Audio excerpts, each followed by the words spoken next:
I am Christine Tulley, President and Executive Writing Coach at Defend, Publish, and Lead, and welcome to episode 143. You finished a project, now what? This seems laughable because you might be thinking, I'm not doing anything. I finished my project. But I started thinking about this particular episode because I released an episode number 141 about getting past that 75% point where I was finishing an introduction for an edited collection. It was a project that had been sitting at that 75% to 80% stage for a long time. And I said, I'm going to finish it by Friday of this week.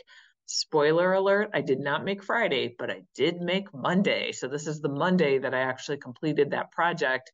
And I got the idea to actually show what I do when I finish a project. So this is something that's kind of exciting. And I do talk to faculty about it, but I don't think I've ever shown it in any of our episodes or talked through why I'm making the choices I'm making. So here's a couple things about this. Sometimes when I finish a project, I'm going down to the wire. I'm doing every single thing I can, and I just make a deadline that might be something like, I have to leave at 5 o'clock today. Whatever's not done, I don't care. I'm getting rid of it. And so by 4:40, I'm submitting the project. So there's no extra time at work when I can take care of, doing the tasks I'm going to describe right now. So for some of you, you may not be able to do some of these things until the next day after the project. But if you can, I really like to attach a lot of these tasks to the same day you complete a project, because if you completed the project, your efficiency is probably never going to be as high as it is right in this current moment until you finish another project. So it's really important to capitalize on this energy. And so I'm in the fortunate position where I have this blissful 40 minutes left at work before I have to go do a child pickup. And so for me, I just started thinking about, well, what would I normally do? And I decided to turn on the recording and show you. So what I usually do, and I'm going to share a screen here, is I first go, once I've submitted the project. So let's say I've submitted it, I've given it to the people that need it. So I've done that. This is what all my tabs look like when the project was just submitted. I just turned it over to the person that's supposed to get it next just 15 minutes ago. And so one of the things that I will do, I'm not going to do it now because nobody wants to watch this. It would be incredibly boring, but I don't know how many tabs that is. Somebody that's really good at eyeballing can tell me, but let's say I have 32 tabs open. Some of these tabs I don't need anymore. So I see like a grouping of a bunch of tabs that are they're Google Docs. And that's because there are various things I was working with in this project, which is in a Google folder. I also, which just popped up a second ago, I see some J's for JSTOR. Those are some articles I looked at for this project. Some of these articles I need, some of them I don't need. And so one of the things that I will do before I leave today is go through and close out all the tabs that I don't need anymore for this project. That's not going to be all these tabs. There are a couple of emails open and so on. I know some people like to have a very clean bar with tabs up there where you only have the things you're working on in the moment. I'm not that organized. I can see I've got a tab open for Canvas for a class. I can see some things for Defend, Publish, and Lead. I can see, I think, a banking tab up there. Who knows? There's just inside higher ed, I see a little tab for that. So I'm not that organized. But what I am going to do is just go through these quickly and close out the ones that were for the project that I just completed that I don't need anymore, or at least I won't need anymore for a long time. So when I'm doing that, one of the things I'm doing is making a decision. Do I ever need this again? Do I care? So do I ever need this again? Do I care? For some of the things, I don't actually need them again. I had a couple working documents of various things. One had kind of me playing around with some language of how I wanted to write a paragraph. I've already made that decision and I'm finished. So there's no scenario where I'm ever going to need that content again. That tab's closed, that document's deleted, I'm finished. I've got some other things that are interesting pieces for other projects. Like maybe they didn't fit into this introduction I was writing, but they'd be really great for something else. If I know what project they might go with, I will move that content to that folder. I'm in Asana right now on screen for people that are looking at or following me along on YouTube. So one of the things I have open is my Asana tab, which I will get to in a second, because this talks about how I make that decision-making process of, well, what happens next that I'm finished. But one of the things that I will do is if I find some tabs or some pieces, some articles, some content that belongs with another project, or I might not even be sure I need it or not yet, I will try to move everything to the appropriate next project. For example, I found one really great article about the connection between faculty development, faculty writing, and my discipline of writing studies. It's a really great article. I hadn't seen it before, and I found it to work on this introduction. But once I found it, I'm like, wow, this is a great article I could use in a couple of different projects. So that tab I know is this JSTOR one that's showing up on my screen. I'm going to make sure that that article is saved somewhere. So some of these tabs are articles that I'm going to use again. I might bookmark them. I mentioned before, right now, I'm not using a citation manager because I just do better without having to remember to use it. And just for me personally, it just hasn't really saved all that much time. So I know for me, I've got to do a couple of decisions. Other things that might happen would be me bookmarking some of these tabs if I need them again. Maybe not that I'm going to go to these bookmarks, but just so I know somewhere I saved it.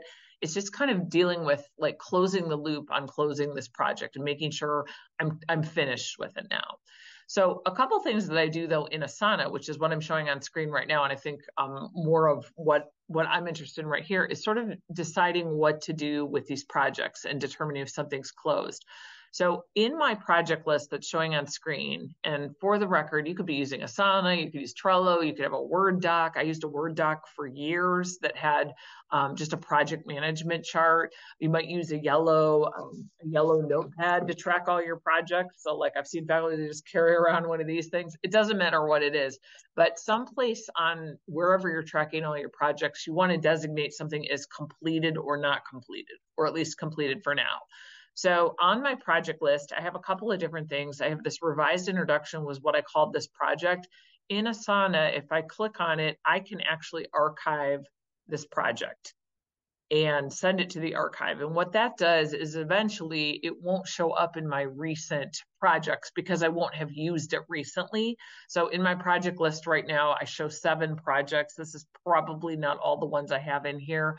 I've got a couple that are showing as archived, just meaning that they're completed. And as I stop going in and out of that project, they won't show up in Asana as recent projects for me. So they're still in there, all the tasks that are associated with them, all the content. It's still there. I could go back to those projects at any point and open them up. But for me, I like that little designated note that something's archived or finished. For a long time when I used just a Microsoft Word chart, which I will link to in the show notes. If you're somebody that's like, I don't want Asana, I don't want anything else in my life, that's fine. If you just want a quick Microsoft Word template, I will make sure that I link it. But on there, one of the things I did is I just changed where it was. I just moved a row to another spot. When a project was completed, and it was waiting to be published, it had a certain color. When it was published, it was a certain color. And then eventually it dropped off my chart because I was finished with it. It wasn't going anywhere else. So one of the ways that I think about it now is I want to make sure that I designate that something's finished. But the second thing that I do, in addition, well, I should say third, in addition to closing all my tabs, going into Asana, archiving the project, what I do next, and this is, I think, something that's really, really important for momentum, because I mentioned that the day that you finish a project is the day that you have the highest level of momentum because you actually went through to completion. One of the things I try to do, and I don't know how much I'll get into it, but I know I'm going to do a little digging around, is I decide what I'm working on next. And sometimes this is the point where people's brains are too fried. They're like, I am not touching anything for a week. I'm going to go see my kids. I'm going to go hang out with my partner. I'm going to, whatever, get caught up on my grading that I've been ignoring for 2 weeks, whatever the thing is. I don't think there's anything wrong with that at all. And I would, you could make this a very limited look. But I know for me, the last 20 minutes of today, what I'm going to be doing is figuring out, 1, what's the next project I'm working on? And 2, I want to get into that project for just a few minutes. I've got this momentum. I want to make sure that I can get in there. So I've got 2 choices, and I wanted to say something about how I'm going to make this determination between them. I have a full chapter due for an edited collection. It's a short chapter. I don't remember how long. I feel like it was around maybe 4,000 words, which is long, but it's not totally out of the realm. for a collection on writing emergencies, which I'm really excited about because a lot of Defend, Publish, and Lead's work deals with writing emergencies. This is, if you didn't know, you can call us in a writing emergency and we will help you through. If it's, you're finishing a dissertation, you're practicing for a dissertation defense, you just got this horrible revise and resubmit letter, which for the record, I've received one. So you can certainly come to us with those kinds of problems and we'll help you. This is what my chapter is going to be about, which I'm excited about. I haven't even thought about this project in months. I submitted an abstract, I don't know, 6 months ago. I knew that the draft was due November 1st. That's all I know. And so I have a little writing emergencies spot in here. And I totally wish in Asana there was an icon for a Band-Aid, because that's totally how I remember it in my head is, oh yeah, there's that project. It's the Band-Aid project, which is probably not what we do at Defend, Publish, and Lead, by the way. We look for long-term solves, not just Band-Aids. But there's that project. And then I also have this other article that, as things erupt, gets put aside and put aside and put aside. And it basically is writing an interview project that I did with some graduate students at Ohio State. I interviewed them about the writing processes after they used How Writing Faculty Write, a book that I wrote in 2018. And it's really an interesting project because it talks about how they worked through being doctoral students as writers, then what happened in new faculty positions, and then what happened post-COVID. So it really follows them through 3 stages of their faculty writing lives. I'm totally interested in this project. I have the content for this.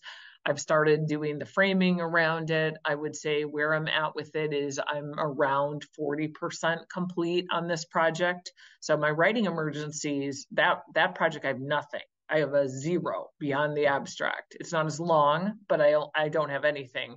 Whereas this article on how these PhD students write, which is down here and listed in my projects, that's around 40% complete. But I also haven't looked at that in several months as I worked through some other projects. So right now, what I need to do and what I want to do, I will do it live on camera, is make this decision. And I know for me, I think the best course of action would be for me to do the writing emergencies chapter, even though there's nothing written. And it's not because this project is due November 1st and there's a deadline coming up. So I'm recording this mid-September. It's not that, because 4,000 words, especially about something I know well, like what we're doing at Defend, Publish, and Lead, I know I could write this chapter probably in 2 weeks, probably, because I'm excited about the content. I have a lot of content. And I know that this chapter will probably write itself just based on what it is that I need to do in there. The article, on the other hand, will require me to refresh my memory, figure out where I'm at. I know I've got some framing to do, and I also found a couple new articles I want to work in. And so this is a project I've been wanting to get rid of for a long time. I really want to get this off my plate. But the reason I'm going with this other project first is I think because I've got the momentum at the moment, I'm motivated to work, I'm motivated to get something done. I know that I could check this task off relatively quickly in my mind, even though this project probably should come after my article with the graduate students, because that's a project that it might take me, say, 4 weeks to finish it off, maybe longer. Maybe I could work on it for a little bit and then duck out to writing emergencies and then come back. For me, just thinking about momentum and where I'm at the moment, so like this live decision-making process tells me that the writing emergencies will be an easier project for me to jump into next.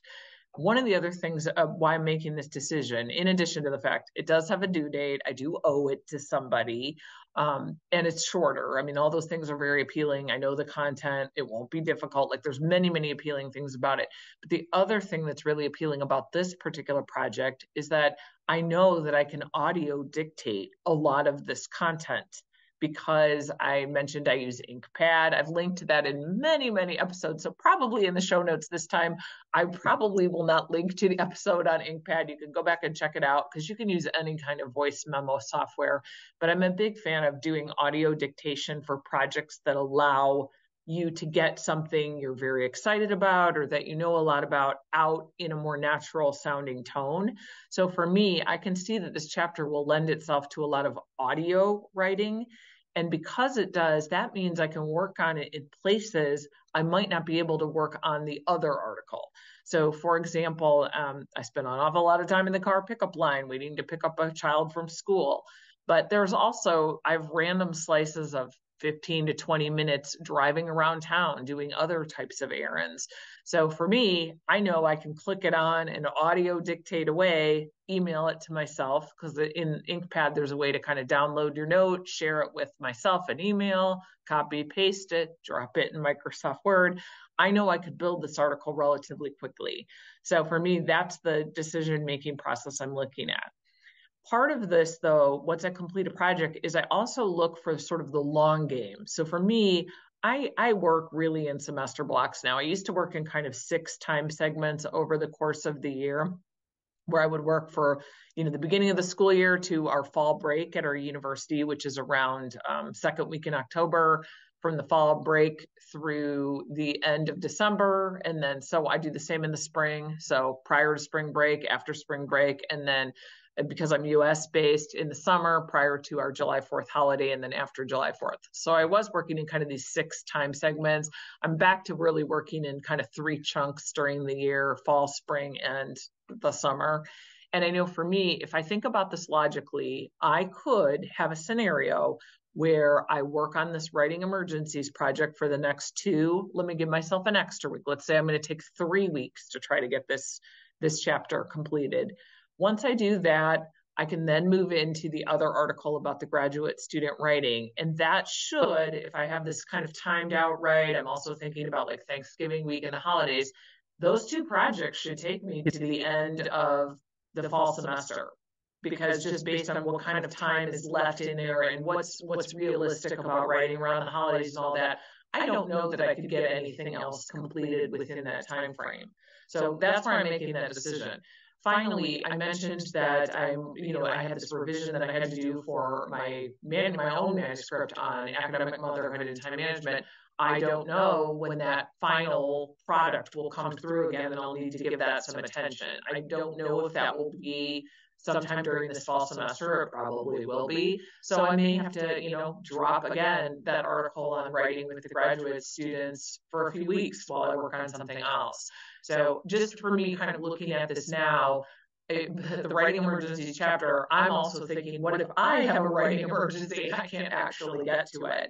And so I just wanted to share with you this decision-making process and kind of how I'm moving from completing a project to something new, because again, we're always trying to illustrate some of the things that are very difficult to conceptualize.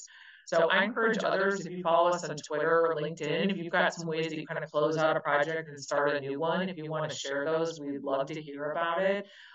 We also have lots of support systems available on Eventbrite that kind of talk through project management. So if you want to check through some of our offerings, you'll be able to see those there. And happy writing.